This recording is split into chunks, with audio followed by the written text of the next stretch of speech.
processo de Deus. Isso serve para fortalecer a fé dos irmãos, serve para renovar, né? Para regozijar. E o que está escrito 4, a partir do versículo 4. A partir do versículo 4. Está escrito assim.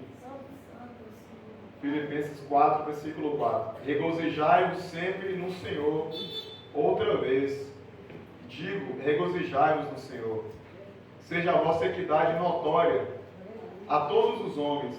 Perto está o Senhor. Não sejais inquietos por coisa alguma. Antes as vossas petições sejam em tudo conhecidas diante de Deus. E pela oração e súplica e ações de graça. E o Deus de paz, que excede todo entendimento, guardará os vossos corações. Versículo 8. Quanto mais, meus irmãos, tudo que é verdadeiro, tudo que é honesto, tudo que é justo, tudo que é puro, tudo que é inabalável, o que é amável, tudo que é de boa fama, se há alguma virtude e se há algum louvor, nisso pensai, o que também aprendestes e recebestes, e ouvistes e vistes em mim, fazei, e o Deus de paz está convosco. Aí o versículo 11. Não digo isso por necessidade, porque eu já aprendi a contentar-me com o que tenho. Sei estar batido, sei também ter abundância em todas a maneira, em todas as coisas. Estou instruído, tanto a ter fartura como também a ter fome, tanto em ter abundância como também a padecer e ter necessidade. Versículo 13. Que a igreja leia comigo, versículo 13. Posso todas as coisas naquele que me fortalece. Amém? Ó, vamos fechar. Só por aqui. Olha que palavra maravilhosa. Que palavra tremenda. Nós não sabemos, mas Deus já sabe do dia de amanhã. Deus sabe, né, de tudo que nós passamos. Então, o apóstolo Paulo, ele está falando para a igreja, para os irmãos que andam angustiados, oprimidos, né, cheio de carga na sua mente.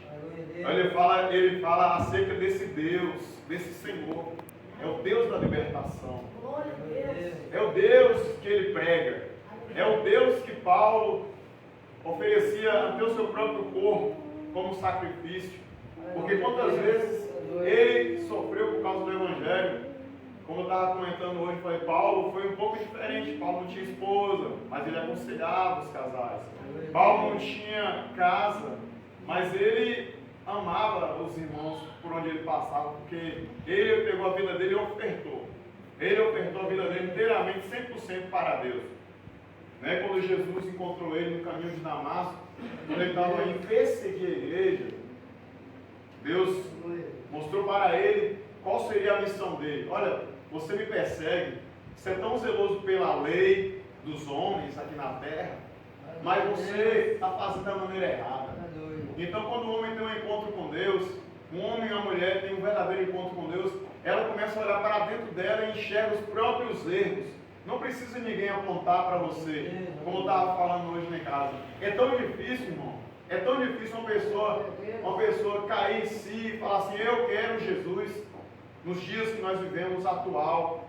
Não estou dizendo no tempo de Paulo que a perseguição ainda era mais severa, mas também não tinha tanta carnalidade como é notória nos dias de hoje. Redes sociais daqui, baile funk dali, as correrias aumentou, mas Deus não mudou não. Deus traz a nossa lembrança para a gente se aquietar um pouco, vamos quietar. Pare um pouquinho, cuide de você, cuide da sua alma, cuide da sua vida com Deus. Era o que Paulo queria falar com o pessoal lá de Filipenses, através dessa carta.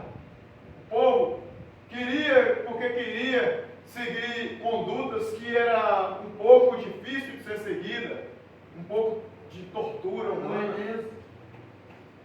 Mas o apóstolo Paulo, ele estava rogando aos irmãos, aleluia! Era para os irmãos não afastar, era para os irmãos não desviar, era para os irmãos não abandonar por causa da fome, era para os irmãos não desistir por causa da espada, Era com os irmãos, não desistir por causa das provas. Né? Então ele mesmo começou a dizer, irmão, regozijai-vos no Senhor. Quando está falando de regozijo, está falando de quê? De alegria. Está falando de se derramar em Deus. Um Deus presente, muito, muito perto. Um Deus verdadeiro. Um Deus que te dá força para levantar de manhã cedo, abrir os seus olhos, dar uma nova oportunidade. Aleluia. E um servo de Deus de verdade, ele sabe que foi Deus que fez ele levantar. Como o salmista descreve em várias passagens, como eu venho comentando assim, às vezes com Danilo, que ele tem, né, um dom de Deus de traduzir a visão de Deus através das canções. Não só ele, como outros irmãos também, o meu tio, que tem já uns 3 CD gravados, mas tem esse objetivo, o irmão aqui também. Vai lá no fundo da sua casa, quando tem um tempo vago, né, nessa correria toda que nós temos, ou os irmãos aqui, o presbítero deve ser assim também, o pastor, vai lá, pega a sua Bíblia, começa a admirar as coisas de Deus. Olha, Deus, o Senhor permitiu que eu vivesse mais um dia. Levante o seu ânimo, levante a sua cabeça, porque as lutas, meus irmãos, as lutas não vão deixar de existir. Ela vai aumentar ao passo que você se afasta cada vez mais da voz de Deus. E aí o apóstolo Paulo estava falando para ele se alegrar, regozijar no Senhor. O que é regozijar no Senhor? É se derramar mesmo, é saber que tem um Deus perto de você. E esse Deus se torna cada vez mais próximo, mais real, quando nós realmente oramos, quando nós realmente entendemos que Ele é verdadeiro, que Ele é fiel para pagar o meu pecado, para apagar as minhas transgressões, porque eu sou cheio de falha, você também é, e muitas das vezes essa opressão vem quando a gente tenta salvar si próprio com as nossas próprias forças, mas nós sabemos que o Deus de paz é Ele que traz a nossa memória. Olha, eu estou com você no meio deste barco. Aleluia. Eu estou com você no meio deste vento, no meio desse deserto. Aleluia. A obra não pode parar, a minha obra não pode parar, porque eu que te chamei, fui eu que te escolhi, né? Eu sou o dono da obra, e eu cuido de você, descansa o teu coração. E aí ele começou a falar para os irmãos não ficar aflitos, não ficar desesperados, porque nós não conseguimos solucionar os problemas à nossa maneira, do nosso jeito. Nós corremos para lá, porque nós mais conversa em casa, eu e minha esposa em algum momento, porque tem tempo para todas as coisas. A pastora está aqui, a irmã, a pastora também, o pastor está perto de fazer uma coisa muito significante para eles, como também todos nós precisamos, irmãos. Todos nós somos seres humanos, nós precisamos pegar um pouquinho, pegar a nossa bagagem, pegar a nossa vida, descansar um pouquinho também. Nós somos seres humanos, não existe esse fardo tão pesado, porque Deus é o Deus que te dá a oportunidade de viver, também vai usufruir. Vá um pouquinho sair com sua esposa, vá um pouquinho viajar, vá um pouquinho ali, levar a palavra de Deus em outro lugar. É assim, é muita carga. Nós sabemos que em um momento ou outro a opressão vem. Como está escrito, o próprio Paulo escreveu, a nossa luta não é contra a carne nem sangue, mas é contra os principados e dominadores deste mundo. Então existe muitas batalhas no mundo aqui. E se nosso homem, nossa vida espiritual também, e o nosso homem natural também, o nosso ser humano, a nossa vida, que nós também tem dor de dente, nós também tem dor de cabeça, presbiteriano. Nós também tem mulher, esposa em casa, nós também tem esposa em casa, nós também tem filhos em casa. Ai, se você não cuidar também de você, você não vai poder estar bem. É isso que o apóstolo Paulo, eu enxergo ele escrevendo isso aqui, irmão. Quer um pouquinho? Para um pouquinho. Querendo resolver as coisas?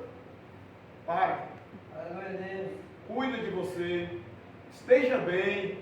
Leia a Bíblia. Foi o que eu falei com meu irmão ontem. Não, meu irmão, tanta correria. Você não está tendo força nem um domingozinho.